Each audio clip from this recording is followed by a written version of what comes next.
अस्सलाम वालेकुम दोस्तों, मेरा नाम है अली उमर और आप देख रहे हैं इस वक्त क्रिकेट लवर अली शो, क्योंकि इसको देखना तो बनता है। तो दोस्तों, आप लोगों से बात करने जा रहे हैं पाकिस्तान बनाम बांग्लादेश, यानी कि आप हमने जो है इन्होंने हमें लास्ट टाइम किया था बंगलोवाश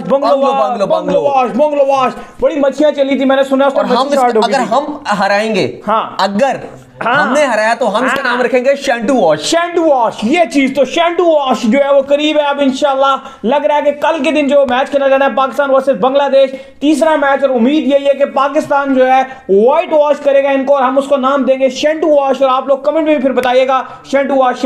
अगर हम ये मैच को जीत गए, ना जीते तो खैर फिर 2-1 हो जाएगा। सीरीज तो हमने ऑलरेडी जीत लिया है, लेकिन क्वेश्चन यहां पर यह है कि पाकिस्तान वर्सेस बांग्लादेश के अंदर कल कौन सी टीम हमारी जो है खेल सकती है, कौन सी टीम हमारी जो है मैदान उतर सकती है, क्योंकि बड़े सवालात खड़े हो चुके हैं शहनवाज धानी को लेकर। बड़े बड़े लेजेंड्स आपके जो अब उनके हक में निकलकर सामने आ चुके हैं। बात करेंगे उनके ऊपर और बात करेंगे मोस्ट यंगेस्ट प्लेयर भी आपके वहां पर एक मौजूद हैं, यानी कि इफ्तिखार चाचू, तो क्या उनको भी चांस दिया जा सकता है, उसके बात करेंगे। और क्या तब्दीलियां पॉसिबल हो सकती है उस पर बात करेंगे। तो अगर आप आए हमारे चैनल पर नहीं और फर्स्ट टाइम आए हैं, चैनल को लाजमी सब्सक्राइब करें और साथ ही बेल आइकन को बजाना ना भूलिएगा। तो बात का आगाज करते हैं दाऊद से नंबर 1 खबर को लेकर जो कि हमारे पास आ रही है। तो दाऊद जो नंबर 1 खबर निकल के सामने आ रही है वो ये आ रही है कि कल मैच खेला जाना है जिसको हम कह सकते हैं वॉश। अच्छा, आप जो बात कर रहे हैं कि उसको चांस मिल सकता है, उसको चांस मिल सकता है, तो फैंस ये भी पूछ रहे हैं कि पाकिस्तान 2-0 से जीत चुका है, क्या सरफराज को कल चांस मिल सकता है? मिलना तो चाहिए, इस पर भी चर्चा रहेगा, लेकिन तो चाहिए, लेकिन रिजवान अपनी स्पॉट ही नहीं छोड़ते। हाँ चलिए, वो अच्छा कर रहे हैं, लेकिन वही बात है कि अब आप सीरीज जीत चुके हो, आपकी बेंच स्ट्रेंथ है, उसको आपको ट्राई करना चाहिए।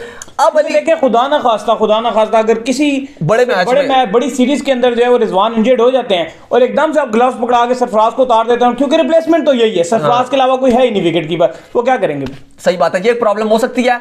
अच्छा अली, क्योंकि इफ्तिखार की भी जो आप बात कर रहे थे, इफ्तिखार को भी आपको ग्रूम करना पड़ेगा। ग्रूम से मतलब यह है कि आपको उनके ऊपर इन्वेस्ट करना पड़ेगा, क्योंकि सबसे जो इंपॉर्टेंट बात है वो ये है कि ऑस्ट्रेलिया में जो आपका अगला वर्ल्ड कप है, इफ्तिखार फास्ट बॉलिंग को बड़ा अच्छा खेलते हैं, बड़ा अच्छा स्लॉग भी करते हैं, टाइमली अगर आप कहें तो वो एक टेम्परमेंट भी उनका स्ट्रांग है, थोड़ा गेम को आगे भी लेकर जाते हैं। और इतला दी आ रही है कल इफ्तिखार को भी, क्योंकि स्पेशली T20 के लिए ही बुलाया गया था, तो मलिक को आराम करवाया जा सकता है, मलिक की जगह इफ्तिखार को चांस मिल सकता है।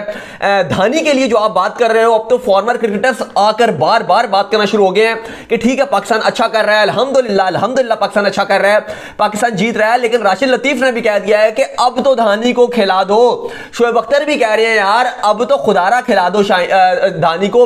इवन सारे क्रिकेटर समेत हम समेत ये चाह रहे थे कि धानी को वर्ल्ड कप के मेन स्क्वाड में होना चाहिए था। वसीम जूनियर की जगह आप धानी को रख लेते, एटलीस्ट आप खिला तो देते। बेचारे जूनियर को आपने रखा हुआ था, लेकिन उसको आपने यही कहते थे कि यार ये अभी वो उस लेवल का नहीं है, बहुत यंग है, अभी हम इसके ऊपर तरह प्रेशर नहीं डाल सकते। लेकिन अली अब वक्त आ गया है कि आप खेला है ना जूनियर, अब यहाँ पे तो अब खेला है ना, वर्ल्ड कप में तो नहीं खेल सकता था ना, वर्ल्ड कप में तो पॉसिबल भी नहीं था। नहीं, लेकिन हसन जिस तरह आउट ऑफ फॉर्म थे, एक चॉइस थी ना आपके पास, अगर वहाब होते, धानी होते, आप शायद खिला देते। हाँ, ये लेकिन अब आप, लेकिन हसन, आपका बात यही है कि हसन का जो प्रोफाइल था वो इतना स्ट्रांग था कि सब कुछ करने के बाद भी वो चेंज नहीं हो सकता था। अब उसके लिए पॉसिबल चीजें नजर आ रही, लेकिन उस टाइम वैसे तो हसन बड़ा खिलाड़ी है, लेकिन वो वर्ल्ड कप वाला सीन था कि हसन फॉर्म नहीं ले पा रहा था। हसन जब मैन ऑफ द मैच का भी उनको लास्ट मैच में अवार्ड मिला था, पहले वाले मैच में, वो ये बात कर रहे थे कि जो मेरी खामियां थी, मेरे नो बॉल वाला खामी था, वो मैंने यहां आकर प्रैक्टिस की और उसके बाद मैंने उसको दूर किया। वही बात है, फिर दुख होता है कि वर्ल्ड कप से पहले तुम इतने प्रैक्टिस सेशनें कर रहे हो, नेशनल T20 कप खेल रहे हो, बंग पिया हुआ है या क्या कर रहे हो वहां पे फिर तुम? लेकिन ओवरऑल अगर आप देखें तो 2 से 3 तब्दीलियां पाकिस्तान टीम गौर कर रही है, क्योंकि पहले भी बाबर ने कहा था कि ये हमारी हल्की सीरीज हम चांस देंगे।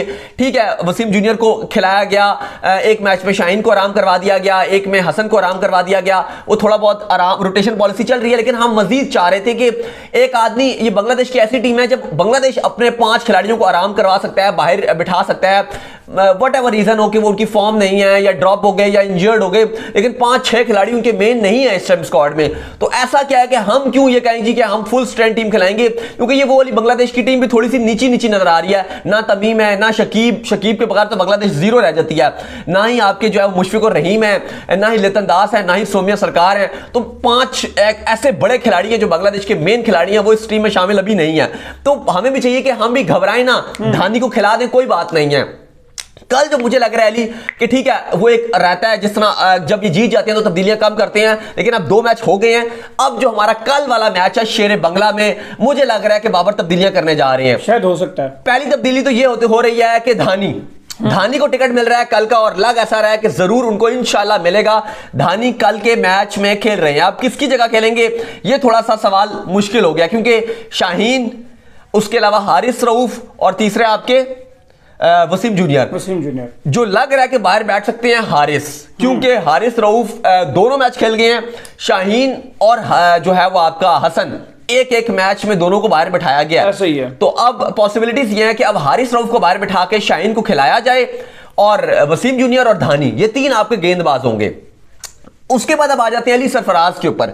लोग पूछ रहे हैं कि क्या सरफराज को आखिरी मैच मिल सकता है, लेकिन सीन ये था कि जब सरफराज वाइस कैप्टन थे, अभी रिजवान वर्ल्ड आपका जो टेस्ट है उसके वाइस कप्तान हैं। वाइट बॉल क्रिकेट में शादाब है आपके वाइस कैप्टन, लेकिन वाइस कैप्टन वो होता है जो आपका मेन प्लेयर होता है जिसको आप नहीं बिठाते। लेकिन जब सरफराज वाइस कैप्टन थे आपके, इवन 2015 में 2016 के वर्ल्ड कप में भी आफरीदी कप्तान थे और पूरा जब साल खेलते रहे हैं, तो इवन शायद आफरीदी ने बहुत बार सरफराज को बाहर बिठा के रिजवान को चांस दिया है मेन मैचेस में भी। लेकिन अब तो आप सीरीज जीत गए हो, फिर आपको नहीं रखना तो सरफराज को आप बाहर कीजिए, आप उसको डोमेस्टिक खेलने दीजिए, किसी यंगस्टर को रखिए और उसमें फिर रिजवान को जब आपको लगता है तो आप बाहर बिठाइए। जैसे अब जिस सीरीज जीत गए आप तो उसमें आप चांस दे दो, इसलिए क्योंकि रिजवान हमारा मेन खिलाड़ी है। अब बांग्लादेश मेन वेपन है आपका, अच्छी फॉर्म में है। कल मैं रिजवान का घर का वो देख रहा था, रिजवान का बहुत खूबसूरत घर है। एक उनका नीचे एक उन्होंने गैलरी बनाई हुई है अपनी घर की, गैलरी में उन्होंने जितने अवार्ड्स वगैरह जीते हैं वो सारे इन्होंने रखे हुए अपने बैग। मैंने ही आपको टैग किया था, मैंने ही आपको टैग नहीं, मैंने YouTube पे देखा था। अच्छा, मैंने आपको Facebook पे टैग किया अच्छा, था। वो मैंने नहीं देखा, वो मैंने देखी है, वो सारी तस्वीरें उन्होंने लगाई हुई हैं, अवार्ड्स की लगाई हुई हैं, बहुत हैवी हाउस है। हाँ, बहुत जबरदस्त हाउस है। उसके बाद क्योंकि पेशावर में इनका घर है ना, तो थोड़ा सा पेशावर स्टाइल में बनाया हुआ है। जैसे हमारे ड्राइंग रूम में सोफा वगैरह रखे होते हैं, उधर वो थोड़े से वो नीचे वाले नहीं, जैसे अगर आप होटल में भी जाएं दरबार वाले, हाँ इस तरह का वहां पर जैसे होते हैं, उस तरह का मॉल था, बड़ा जबरदस्त मॉल था। साथ ही ड्राइंग रूम के साथ जो है वो उन्होंने जिम बनाया हुआ था, माशाल्लाह बड़ा खूबसूरत घर रखा बनाया हुआ था। और माशाल्लाह। और इसके अलावा अगर आप देखें तो जो होंडा सिविक जो थी, सिविक वाला लौंडा है, सिविक वाला लौंडा, और लौंडा बनता इतना सादा है कि लगता है साइकिल भी नहीं है लौंडे के पास है, सिविक वाला लौंडा। सही बात। तो बहरहाल बेहतर यह है कि आप रिजवान को जो है वो आप आराम करवा सकते हैं कल वाले मैच में, क्योंकि टेस्ट सीरीज है आपकी जो इंपॉर्टेंट है। अब तीसरा T20 इतना इंपॉर्टेंट नहीं है, अगर आप चांस देना चाहें तो आप यंग को चांस दे सकते हैं। और आपकी टीम स्ट्रॉन्ग है यार, ये डरने वाली बात नहीं है कि रिजवान नहीं खेलेगा या बाबर नहीं या शाहीन नहीं या हारिस रऊफ नहीं तो हम हार जाएंगे, या मलिक नहीं खेलेगा हम हार जाएंगे। यार स्ट्रॉन्ग टीम है पाकिस्तान की। बांग्लादेश की आप टीम तो देखिए, उनकी कमजोर टीम नजर आ रही है, बहुत यंग टीम है, कोई तरह एक्सपोजर नहीं है, एक दो खिलाड़ियों के अलावा टीम में कुछ नजर नहीं आता है, और ऐसी टीमें आपको बार बार मौका देती हैं।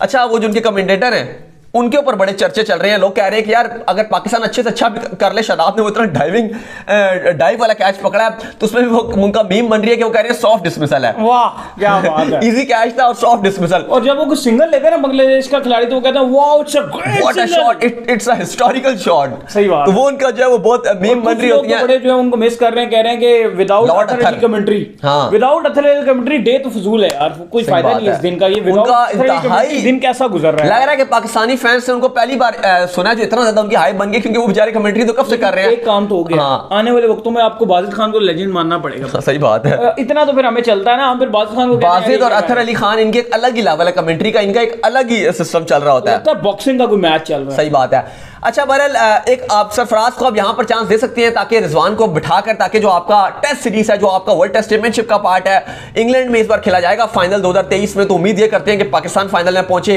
रिजवान अच्छी फॉर्म में, उनकी टेस्ट में उनकी फॉर्म की जरूरत है, इसमें आप अपने, हाँ बिल्कुल, लेकिन इसमें आप जो है वो रिजवान को आप आराम करवा के, क्योंकि वर्ल्ड कप जिस तरह से उनका रहा है, फिटनेस मसाइल रहे हैं, बीमार हो गए थे, इंजरीज, तो मुंह पे कभी बॉल लग रहा है, तो बेहतर यह कि अगर आप उनको आराम करवा दीजिए, 2-4 दिन वो आराम कर लें। आपका टेस्ट स्क्वाड जब ऑलरेडी आज ढाका पहुंच चुका है, इसके बाद आप उनको वो 1-2 दिन आराम भी कर लें, फिर प्रैक्टिस करें और फिर टेस्ट मैच खेलें। तो बेहतर यह है कि आपकी जो बेंच स्ट्रेंथ है इसको ट्राई करें। तो मैं तो ये भी चाह रहा हूं कि आप रिजवान को आराम करवा दीजिए, हैदर है ना आपके पास, उससे आप ओपन करवा लीजिए, क्योंकि फखर है, फखर से ओपन करवाइए ना, वो बेचारा नंबर 3 पे इतना अच्छा कर रहा है, फखर से आप ओपन करवा लीजिए। नंबर 3 पे जो है वो आप हैदर अली को रख लीजिए, बाबर और ये आप करवा लें, लेकिन मुझे लग रहा है कि रिजवान ही खेलेंगे, वैसे पर्सनली पता नहीं क्यों, फील आ रहा है कि रिजवान ही खेलेंगे, पर्सनली फील हो रहा है ऐसा लग रहा है मुझे। और रिजवान ही खेलते हैं, रिजवान ने वो आराम नहीं लेते, क्योंकि देखिए वो आराम बिल्कुल लेना पसंद भी नहीं करते हैं, क्योंकि वर्ल्ड कप के अंदर भी हमने देख लिया था। लेकिन अगर देखें आपको बड़ा खिलाड़ी बनना है ना, तो इसके लिए अपने आप को आपको रेस्ट देना भी जरूरी है। जिस तरह विराट कोहली को देख लीजिए, अभी वो रेस्ट पे चले गए और टेस्ट मैच भी वो नहीं खेल रहे हैं। इवन वो कहते हैं ठीक है मैं पहला टेस्ट नहीं खेलेंगे, दूसरा टेस्ट खेलेंगे, दूसरे टेस्ट में आएंगे। लेकिन बड़ा खिलाड़ी वही होता है जो अपने साथ साथ अपनी बॉडी को यूटिलाइज करता रहा, क्योंकि अगर आप अपने आप को ज्यादा यूज करेंगे ना, तो फिर एक टाइम पर आप खत्म हो जाएंगे, फिर उसके बाद फिर वापसी उठना बड़ा मुश्किल हो जाएगा। तो ये बेहतर है कि आप अपने आप को रेस्ट दीजिए, पलटिए, झपटिए, फिर से पलट के जो बहरहाल अगर रिजवान खेलते हैं तो फिर रिजवान बाबर ही ओपन करेंगे, और अगर नहीं करेंगे तो फखर जो है वो बाबर के साथ ओपन कर लेंगे। नंबर 3 पे फिर आपके जो है वो आ जाएंगे हैदर अली, और नंबर जो 4 की स्लॉट होगी वहां पर आप सरफराज को बीच में एडजस्ट कर सकते हैं। लेकिन बहरहाल देखते हैं, ये मुझे चांसेस कम ही इसके नजर आ रहे हैं। लेकिन एक तब्दीली मुझे लग रही है, और जो 2 आपकी पक्की जो तब्दीलियां लग रही है, एक तो धानी टीम में आ रहे हैं हारिस रऊफ, उम्मीद नजर आ रही है कि वो 2 खेल गए लगातार मैचेस, तो उनको बाहर बैठाया जा सकता है, आराम करवाया जा सकता है। और इसके अलावा जो एक मुझे पक्की तब्दीली लग रही है इफ्तिखार की, इफ्तिखार को टीम में इंक्लूड किया जा सकता है, क्योंकि स्पेशली जो नेशनल T20 कप था उसमें उन्होंने बहुत अच्छा खेला था, और उसके बाद अब उनको जो है वर्ल्ड कप में नहीं थे, लेकिन अब उनको रखा गया, तो एटलीस्ट उनको एक मैच तो खिलाना बनता है, वरना ट्रैवल करने का फायदा क्या। आने वाले वक्तों में चाचू आपको जो है वो सर्व कर सकते हैं, क्योंकि ऑस्ट्रेलिया के अंदर जो वर्ल्ड कप, और मलिक रिप्लेसमेंट है यार, बॉलिंग भी करके देते हैं आपको, बैटिंग भी करके देते हैं। बैटिंग में उनकी खासियत यह है कि वो एक तो तेज भी खेलते हैं, और दूसरा यह है कि वो मतलब स्ट्राइक भी रोटेट करते हैं। क्योंकि मलिक को पता नहीं आपने 2022 का वर्ल्ड कप का है ऑस्ट्रेलिया में, वहां लेकर जाना है, वैसे तो मलिक की वहां कुदरती भी जगह नहीं बनती है, लेकिन लेके जाना ही नहीं, अलग बात। वो मिसबा बता रहे थे ना, वो कहते हैं कि अभी हम न्यूजीलैंड में मौजूद थे तो रिजवान वहां पर आउट हो गए ना, तो रिजवान उसके बाद वहां से जा रहे थे, तो कुछ आई थिंक आखिरी ओवर का मैच चल रहा था, क्रूशल मैच था, कुछ बॉलों पे कुछ चाहिए था, बिल्कुल फंसा हुआ था मैच, तो इफ्तिखार जो है वो आ रहे थे, तो रिजवान ने उन्हें कहा कि अब ना इस तरह कर लेना, या पिच का कुछ बता रहे होंगे तो गुस्सा करके जाओ मारा जाओ, तुम्हें ऐसी सिचुएशन में खाली हम ही नजर आता है खेलने के लिए, तुम खत्म करके आओ, जब पूरा गेम खेला है तो खत्म करके आओ मैच, ऐसी सिचुएशन में हमें फंसा के आते हो। तो रिजवान बेचारा खामोशी जो है वो चला गया। फिर रिजवान ने मिसबा को बताया ना जाके कि वो इफ्तिखार ऐसे करा, तो वहां से उसके पागल हो गए। वो कहते हैं यार हमेशा ऐसी सिचुएशन में जब 4 बॉलों पे जो 6 चाहिए, 3 बॉलों पे 8 चाहिए, वो कह रहे हैं ऐसी सिचुएशन में तो हमें मारा तो हम ही नजर आता है तुम्हें, जब तुमने पूरा खेला तो खत्म करके आओगे। सही कह रहे हैं ना, अब हम वो कह रहे हैं फंस गए हम। वो रिजवान अब खेलकर चला गया, लोगों ने कहा रिजवान मैच बना के चला गया। अब इफ्तिखार वहां पे बेचारा मैच हरवा दे तो लोग कहेंगे इफ्तिखार ने मैच हरवा दिया, तो मतलब पूरा वो सही कह रहा है, खेला तो बड़ा खत्म करना है इसको, ये क्या मेरे ऊपर कबाड़ा डाल के जा रहा है। तो वो इस वक्त आप कहते हैं रिजवान के ऊपर, तो रिजवान जाके मिसबा को बताया तो उन्होंने हंसना शुरू हो गया। वो कहते हैं यार ऐसी सिचुएशन में मैं आया हूं। लेकिन इफ्तिखार के अंदर एक अच्छी चीज नजर आती है अली के, जैसे नंबर 4 के प्लेयर है, नंबर 5 पे भी ये खेल सकते हैं, लंबा भी खेल सकते हैं ये प्लेयर, और अगर स्लॉगिंग का टाइम आएगा तो बड़े हिट भी मारते हैं। अच्छा इनका जो स्टैंस है ना, जब ये इनका इफ्तिखार का, जैसे मिसबा हिट नहीं मारते थे, बैक फुट पे जाके छक्के, बैक फुट पे जाके छक्के मारते हैं, लेकिन मिसबा से थोड़ा तेज है ये, काफी ज्यादा तेज है। मिसबा का मसला क्या था अली, मिसबा का मसला था कि मिसबा मारते ही नहीं थे, वो रोक लेते थे बॉल। मिसबा जब अच्छे हिटर, जब हिट करता है तो मिसबा, तो मैंने मिसबा से ज्यादा क्लीन हिटिंग करते हुए नहीं देखा। ऑस्ट्रेलिया के बड़े ग्राउंडों में छक्के मारता था, क्लीन हिटर है, मतलब कदमों के साथ जब खेलते हैं मजबूत कलाइयां और टाइमिंग भी प्योर है। लेकिन क्या जब मैं मारू ही ना, पूरे शुरू में आजू के बाद 20 में 2 हैं, रोक रोक रोक रोक रोक रोक रोक रोक रोक अगेंस्ट जब अपना दिमाग बना के आए थे दुबई के अंदर के 23 सेंचुरी मार दी थी, तो किस तरह मारी थी उधर, मार दी थी। मिसबा का मसला ये है कि जब वो माइंड सेट का मसला है, उनके अंदर स्किल्स की तो कमी नहीं है, इतने अच्छे खिलाड़ी हैं, इतनी अच्छी नेचर के इंसान है, लेकिन मसला ये था उनका थे नहीं अभी क्यों, मतलब थे नहीं, मतलब खिलाड़ी थे ना, रिटायर्ड हो गए ना, नहीं इंसान तो अच्छे हैं। हमें जब भी मसला आ रहा है उन पे क्रिटिसाइज करते हैं तो उनकी जो सोच है उसके ऊपर करते हैं, सोच मिसबा की खाली तंग करती है, वरना इंसान तो बहुत अच्छे हैं। 7 का सेमीफाइनल जिस तरह उन्होंने बनाया था कोई भी नहीं बना सकता था। मिसबा का खाली जो एक हमेशा से जो हमें तब चढ़ी रहती है मिसबा के ऊपर, उनकी सोच का मसला है।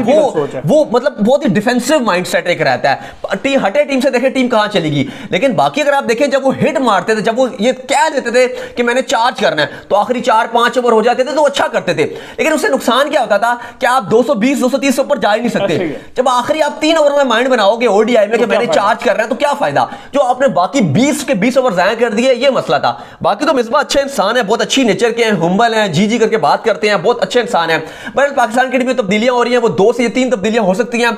अगर रिजवान को आराम करवाया जाता है टेस्ट के लिए, तो सरफराज को मौका मिल सकता है, इफ्तिखार चाचू को मौका मिल सकता है प्लेइंग 11 में, और इसके अलावा धानी को एक गेंदबाज की जगह मौका मिल सकता है। बाकी आपकी यही प्लेइंग 11 होगी। तो उम्मीद करते हैं कि आज हमारे शो का वीडियो को लाइक कीजिए, हमारे चैनल को सब्सक्राइब कीजिए, साथ ही बेल आइकन को फॉलो कर लीजिए। इंस्टाग्राम में मुझे फॉलो कर लीजिए, वहां पे मैं मौजूद हूं दाऊद क्रिकेट के नाम से। आपका सवाल हो तो भेजिएगा अपनी प्लेइंग 11 नीचे, बताइए कि धानी को मौका मिलना चाहिए या नहीं। अली को भी फॉलो कीजिए। नेक्स्ट वीडियो, बाय बाय, ख्याल रखिएगा।